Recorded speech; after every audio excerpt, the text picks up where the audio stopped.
This is the reading associated with the last decan of Pisces. Subruler of this period is Mars, so we have Mars in Pisces.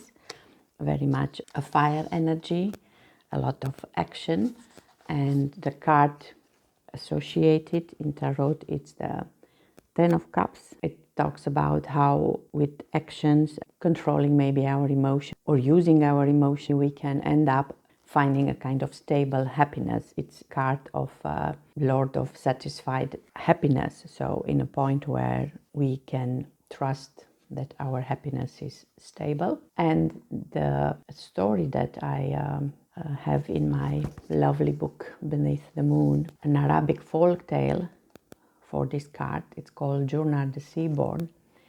And it's kind of continuation of the mermaid that ended up on the land because she had a fight her family. She ended up being a wife of king of Ajam land. They even have a child, but before she was sure that this king is kind to her and treat her well, she refused to say a word. That's what kept her still on the ground. And that's how she managed to have this baby, which was very important for the king because he tried for so long and he didn't have any child. It's also a story about persistence and determination, the strive for happiness. And in the end, when a boy was born, the families, the sea family and the earth family, they managed to reconcile and live in kind of happiness. So it is so much more than just the happiness that we find by in a marriage or with a good partnership. A beautiful story for this decan.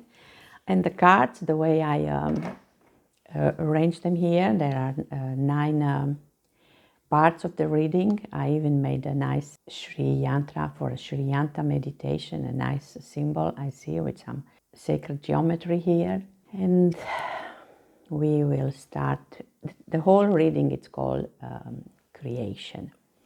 And the first set of cards are about what is the vital energy. One card is from the kind of oracle Feminitude, very much about the feminine energy, obstacles, and 5 of Wands. Before anything else, we have a 9, we have a 4 and a 5. So 4 plus 5, it's the 9. How I see it quickly, because 5 of Wands is battle card, conflict card, and here we have obstacles.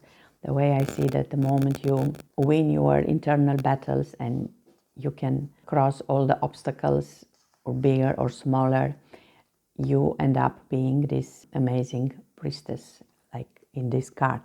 It's a lot of fire energy in here, wands, a lot of action, vital energy, which is very important. And we have the symbol here of the cobra, of the ibis, is also about knowing your secret power, using the, you have a mandala here, using the rituals, the sacred rituals, but really the knowingness of the rhythm of earth, of people, of creation, using your intuition, finding the harmony with the subtle processes, that internal powers, a kind of magnetism, the divine feminine. It's a pure expression of divine feminine. And we even have the flower of life. So we talked about aligning ourselves with the tree of life. If we think of the Kabbalah or the sacred geometry, we have the seed of life, we have the flower of life, and then the tree of life.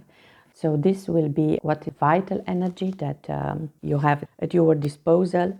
And then the next set of cards is how to find a right vibration to use this vital energy. And for that we have L'Arbre de Vie. So we have the tree of life, we have the Fool, and then a card that is like a big question mark. With other words, is for you to discover what can you do to find a right vibration, or to grow from the flower of life to the tree of life.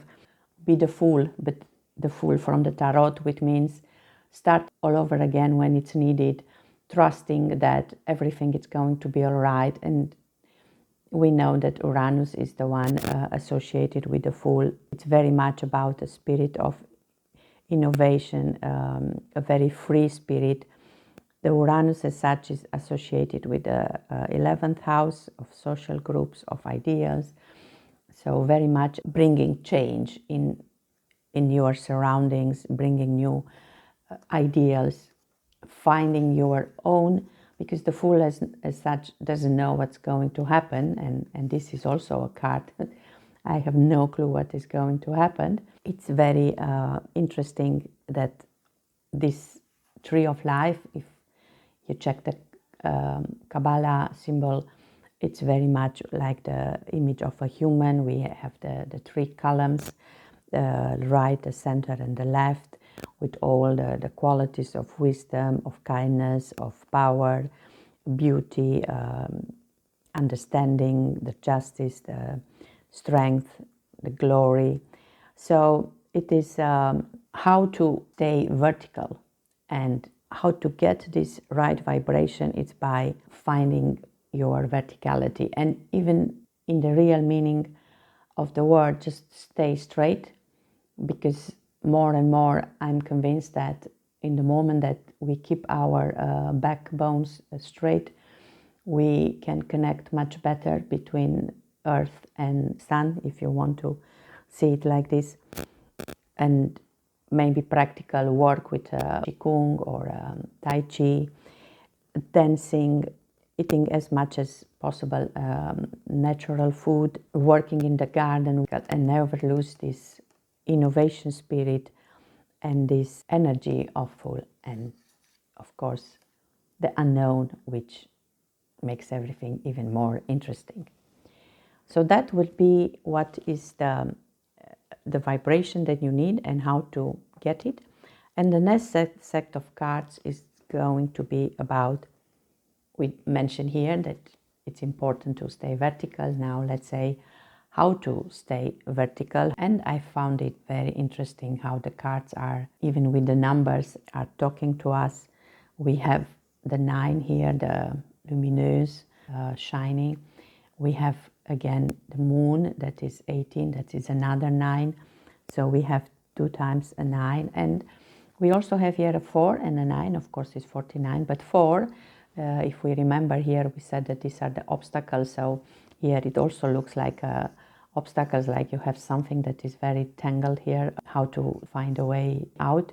I even see the colors of these 2 cards very much like almost with the same pattern. So a nice combination of cards, which for me means that this is everything that it's illogical. It's a kind of weakness that you have to work through, and that using the energy of the moon, which it's associated with Pisces, it's to feel comfortable to go in the deep waters of your intuition, and it's about spiritual transformation. And we know Pisces in water, they feel the flow, they can swim easily. Of course on land they are a little bit not settled. If all of this is happening, even Artemis as such is the one connecting the earth, in this case with the moon. So it's about staying vertical.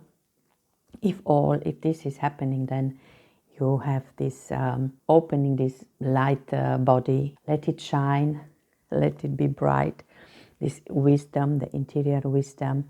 It's like you have the energy to allow that tree of life to grow. It's about trusting your inner light, and that's the way you can stay vertical. Trust that you can create from this, let's say, mess over here, you can create such a beautiful pattern of light.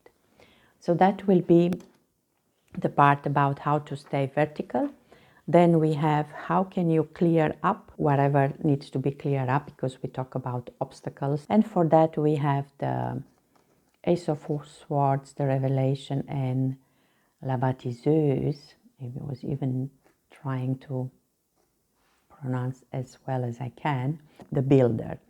The Ace of Swords, very much an air sign, power of our intellect. It's about the thoughts, communication. That could be also like a 1 And then we have another one here from the Revelation, the 10, can also be reduced to 1.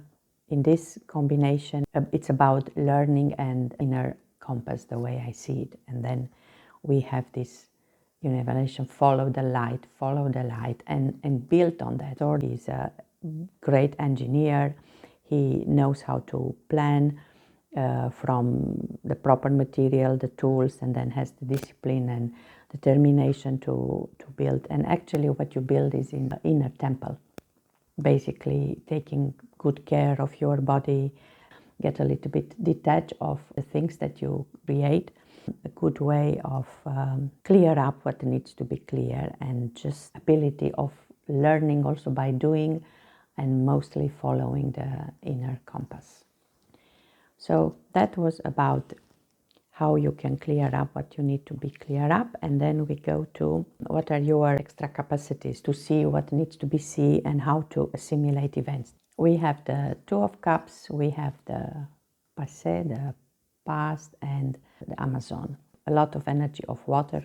And we have again a 2, 47, it can also be seen as an 11, who can also be reduced to a 2. This is very much about, of course, what is in the past, maybe even our ancestors, our memories, our even other lifetimes, and the education that we have. And the Two of Cups is about the power of love. So these are the capacities that you have and that can help you to see beyond maybe what is very obvious. Maybe the experience, the knowingness that you have from other lifetimes, the reacting with love. And this is also Venus in Cancer, so another sign, water sign, Cancer being ruled by the moon.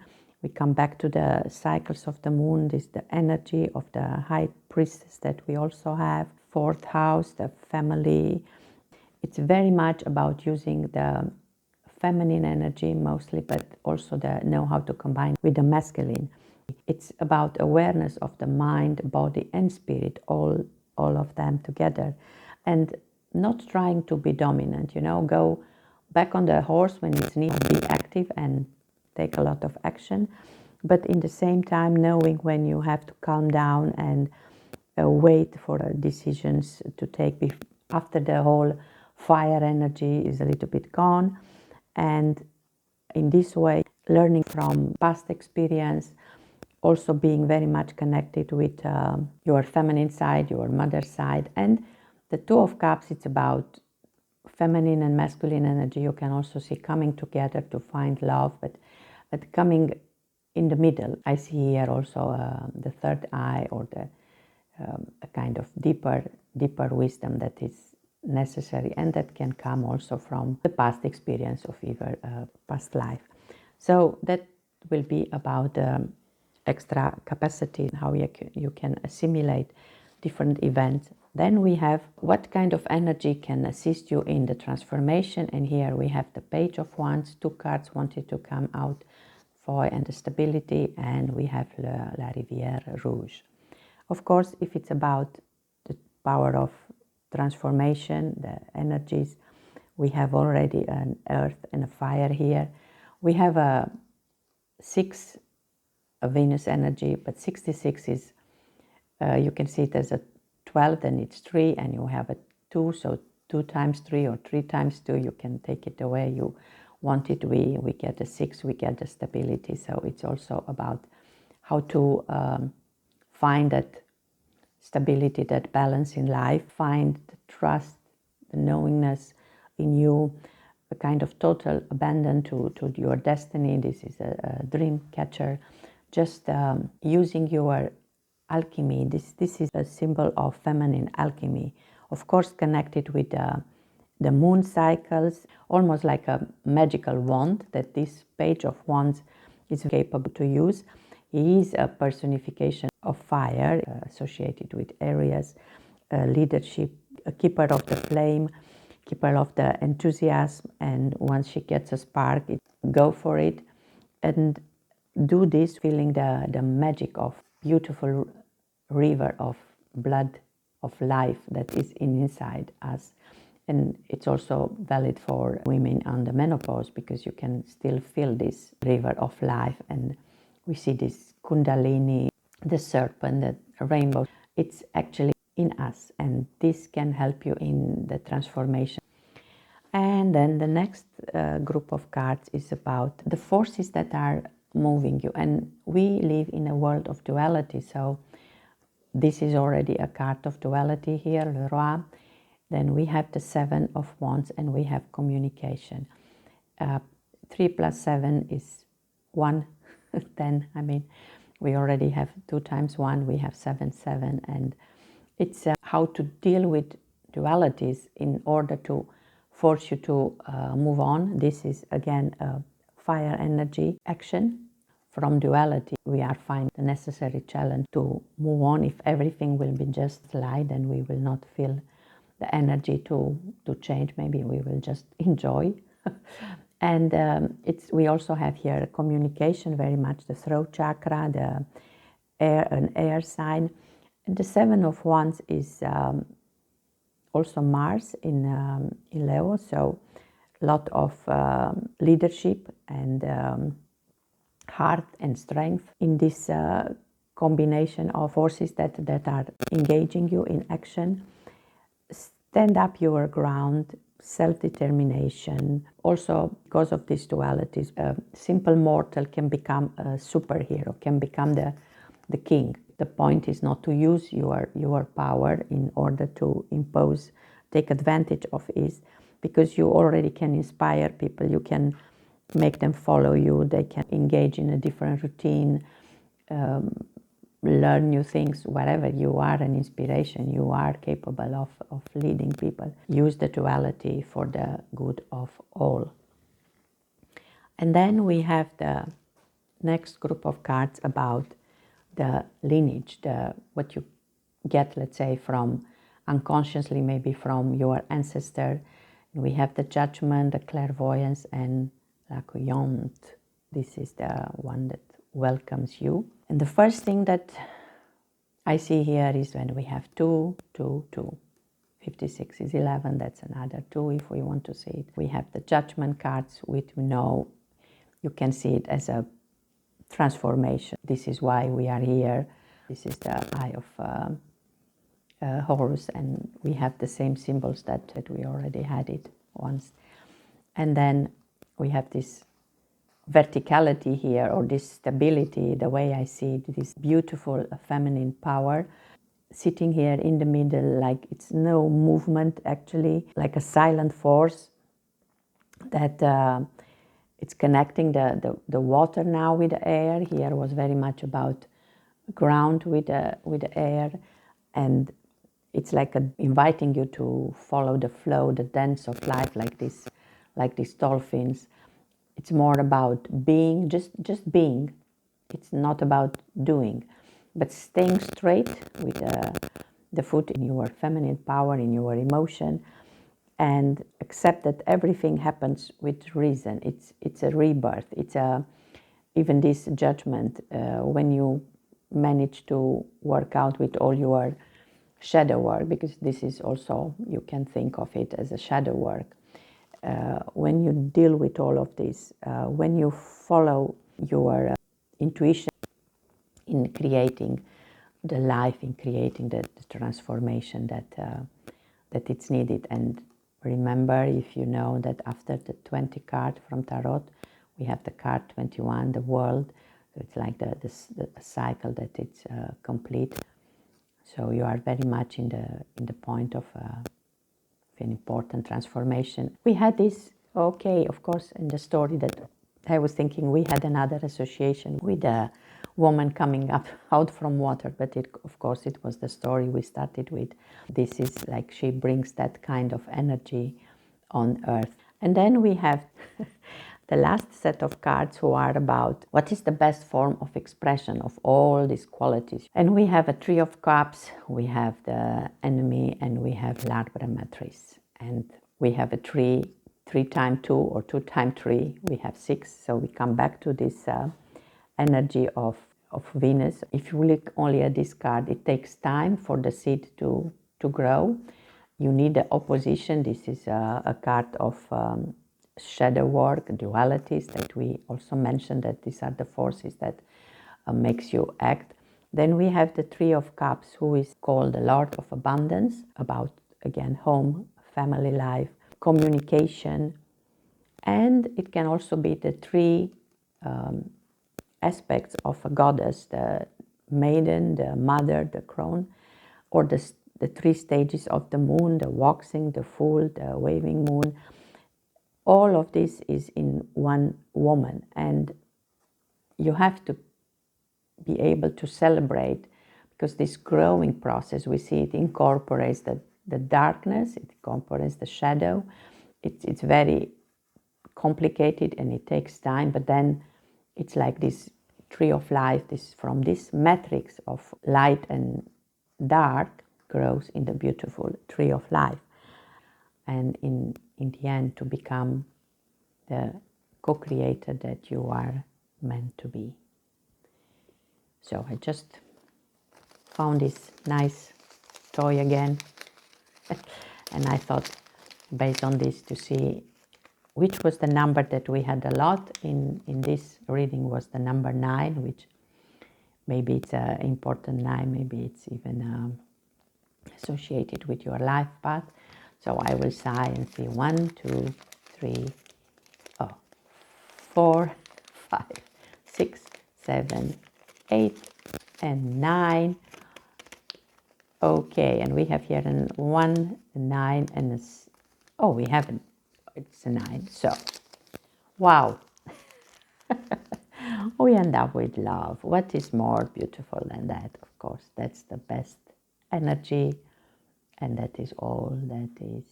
Love is all around, but it's all about love. Just thank you for watching.